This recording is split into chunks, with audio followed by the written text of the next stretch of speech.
Well, we spent the last few weeks looking at the Sermon on the Mount, and today it reaches its conclusion. And in true Jesus style, there's a warning followed by a beautifully simple parable.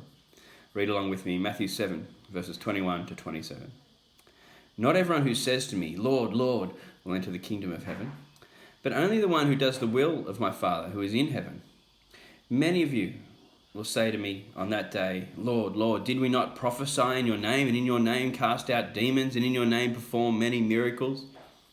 Then I'll tell them plainly, I never knew you.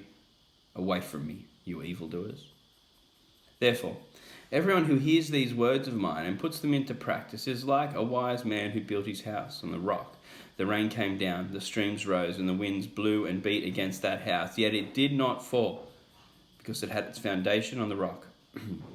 But everyone who hears these words of mine and does not put them into practice is like a foolish man who built his house on the sand. The rain came down, the streams rose, and the winds blew and beat against that house, and it fell with a great crash.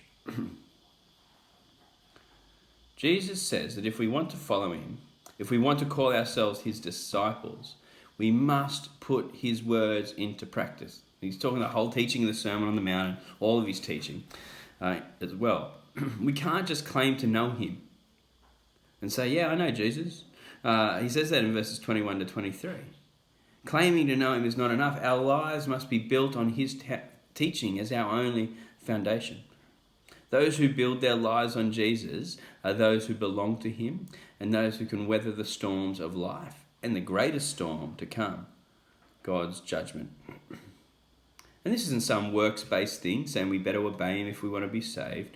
We see it time and time again in the Bible that acts of godliness, living in line with Jesus' teaching, is always coupled with salvation, is always coupled with the faith that saves. And so, this parable and this story leaves us with the question, on what are we building our lives? Is the basis for your life, your career, your money, your family, your hobbies, or maybe even your good deeds or your religiosity? Or is it Jesus? And is it his kingdom? The Sermon on the Mount is a call to radical discipleship based on the teaching and person of Jesus. Think back through it, the Beatitudes, being salt and light in the world around us, forgiving your enemies, turning the other cheek, going the extra mile, caring for those who oppose us. Praying the Lord's Prayer is such a radical prayer to pray as well. The Sermon on the Mount is a call to radical discipleship based on the teaching and person of Jesus. Someone was once asked, what's the best way to change the world? Is it violent revolution or passive resistance? And the person answered, it's neither.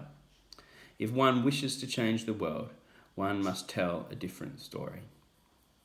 And in the Sermon on the Mount, Jesus has done just that. He puts forward his world, his kingdom, the way that the world can be and should be and will be when he has full reign. He has introduced a new story, a new counter kingdom that turns conventional wisdom and religious piety upside down and shows them wanting. It's a story, well, it's a world, isn't it? A world to come, a kingdom full of justice and selflessness and love, equality, purity, and God's will. It's a world void of consumerism and poverty and pointlessness and hate and revenge. No more are people abused and treated as inferior. No longer are people divided.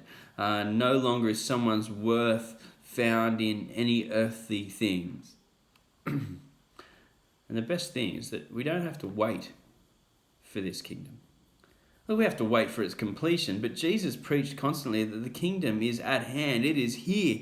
And as we reach out and become citizens of this kingdom, as we trust in Jesus and center our lives on him and his kingdom, we can live out the principles that Jesus paints in this kingdom. We can give glimpses of grace and mercy and truth and peace and the world to come as we live our day-to-day lives as Jesus did when he was on earth. And we will change the world and our communities and our families when we live and act as though we are enraptured by Jesus. So, Are we willing to go and love others like we love ourselves? Are we willing to take the hard road? Are we willing to avoid false teaching and remain people of integrity? Are we willing to base our lives on Jesus' kingdom teaching and believe and obey what he says? Are we brave enough to pray, your kingdom come, your will be done? So these are the marks of a citizen of the kingdom of heaven. The different story has been told. We've got to keep this story at the forefront of our minds. Use this beautiful alternative story to change the world. The story has been told, the stage has been set. The question remains, will we be the active citizens that Jesus wants? Will we fight for what's right? Will we shine our light on the hill for the world to see? Will we turn the other cheek? Will we tell the world about Jesus? Will we be salt and light in a world that is decaying?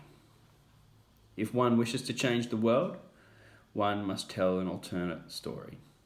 Narrabeen Baptist Church, let our lives be the telling of that story. Go in peace.